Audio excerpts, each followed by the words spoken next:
Turkish President Recep Tayyip Erdoğan met with his Ukrainian counterpart Volodymyr Zelensky in Kiev, all to help defuse the crisis.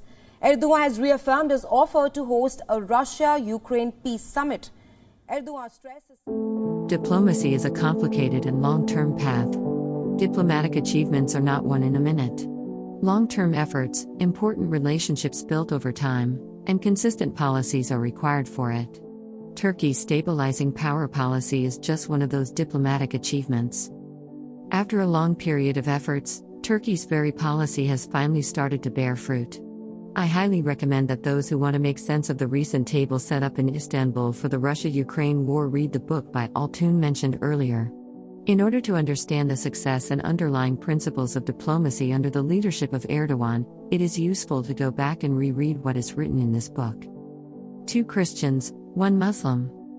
The last stop of this stabilizing hand reaching all over the world was the Ukraine war. The viral picture that emerged after Erdoğan's address to the Russian and Ukrainian delegations before the negotiations in Istanbul tells a lot. The 2 Christian and Slavic countries sitting on each side of the table applauded Erdoğan, the leader of a Muslim country. Moreover, Russia and Ukraine were historically part of the same empire, Tsarist Russia. The leader in front of them carries the legacy of the Ottoman Empire on his shoulders. Drones, a litmus test.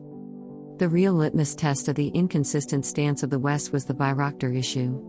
The West had imposed sanctions on Turkish drones, which played a leading role in the liberation of Karabakh from the occupation of Armenia, and refused to sell parts for their construction, but they are now applauding the same drones in Ukraine. The peace table was established in Turkey because of these inconsistencies of the West.